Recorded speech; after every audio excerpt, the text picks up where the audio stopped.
history, their myths, and their deepest racial memories.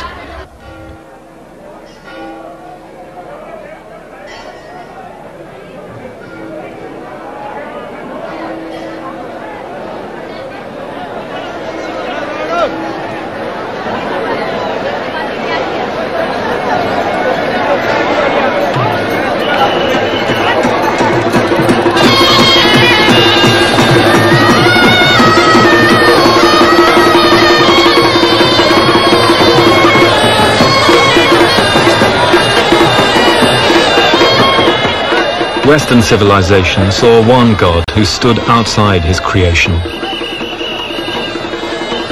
India saw numberless aspects of the same divinity, unity and diversity. Each was a vision deeply rooted in the distinctive character of its own civilization.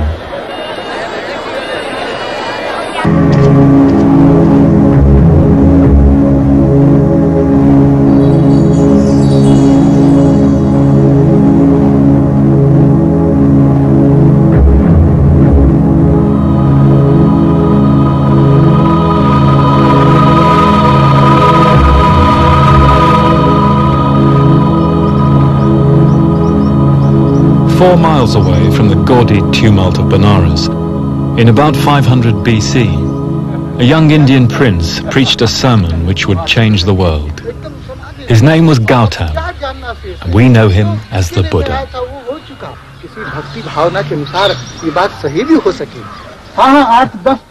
I have reached the conviction, he said, that human suffering must be comprehended. The Buddha's answer to the perennial question was simple and typically Indian. It is attachment to the senses and to material desires, he said, which is the root of all human unhappiness. Get rid of those desires and you'll find the path to salvation. The period of the Buddha's lifetime, from the 6th to the 5th century BC, has been called the Axis Age, because so many of the great thinkers in world history were alive at the same time. The Buddha and Mahavira in India, Pythagoras and the early Greek philosophers, the greatest of the Old Testament prophets like Isaiah, Confucius, Lao Tzu and the Taoists in China, and even some have thought Zoroaster in Persia. It's extraordinary to think that many of those people could actually have met each other. It suggests that the ancient world, which had emerged from the first civilizations of Iraq and Egypt, China and India, was undergoing a crisis of spirit, but also a crisis of opportunity. Fundamental questions were being asked about the nature of God, about the meaningfulness of life on earth, and about the basis of the authority for kings and states. And at the heart of that, the question which still plagues governments even today in the United States and the Soviet Union. How do you persuade your citizens to act as moral beings? How do you persuade them to be good? The different ways in which those civilizations attempted to come to terms with these questions still shape them and us today. The Near East took the path of monotheism, which would become central to the ideology of the West as well as Islam. China, the Confucian conception of the individual, the family, and the state in a perfectible moral order on earth. Whereas in India, the great tradition asserted that this earthly material life is simply illusion, and that true enlightenment can only come by forsaking it. The absolute opposite of the Western ideology. And so the social and economic character of these great cultural blocks is still shaped by that revolutionary epoch even today.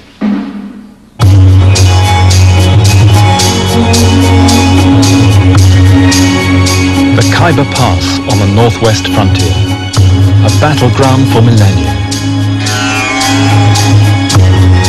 Here the Aryans had entered India, the first great wave of invaders.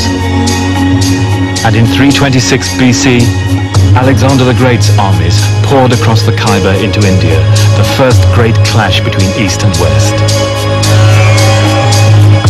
But only decades later, an Indian Buddhist emperor set up inscriptions here in the Khyber, recording the first attempt to impose a political unity on India.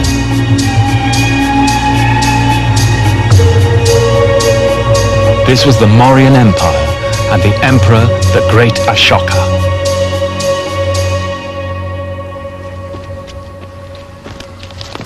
Little known outside his own country, Ashoka was one of the most remarkable people in world history. His story can be pieced together in his own words from inscriptions on stone columns, like this one at Kosambi, still today an object of veneration for Buddhist pilgrims. It was after a victorious war in which he killed 100,000 people that Ashoka became convinced that war was wrong. Then he developed the idea which would echo across the ages right down to Mahatma Gandhi: ahimsa, non-violence. From now on, he said, I will try to conquer by right conduct alone. And then, all across India, columns like this were set up literally as pillars of morality in order to explain what this doctrine of right conduct, dharma, actually meant. Remarkably, it was not based on religion. It was a secular ideal of the dignity of human beings and the humanistic possibilities of civic morality. And in the clauses on these inscriptions appear all those words which modern politicians find so difficult to pronounce today: compassion, tolerance, gentleness, truthfulness. The clauses on non-violence abjure meat-eating and preserve a whole range of species, from the parrot to the rhinoceros. Forests, Ashoka says with prophetic force, must not be burned uselessly. In all this, and especially the ecology and the conservation measures, Ashoka sounds astonishingly modern to us today, perhaps misleadingly so, as he does in his wide-ranging social and welfare legislation. But so too in that bane of our time, massive state intervention, with an army of spies and thought police to check up on what people were doing. It sounds intolerable to us today, and no doubt it was to some people at the time too.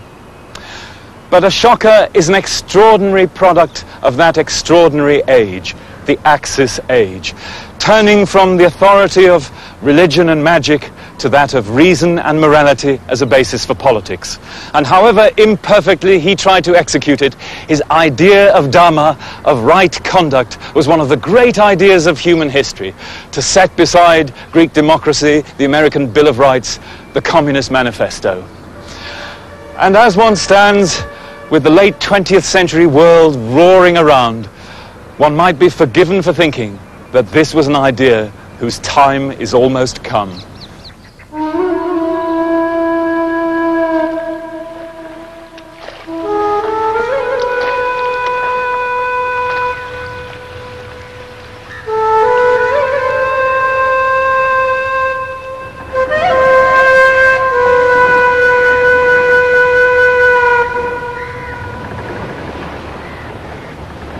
Ashoka's ideals had responded to a deep current in Indian culture. Here in the southwest, Kerala has long been a cosmopolitan place, Chinese fishing nets lining its lagoons,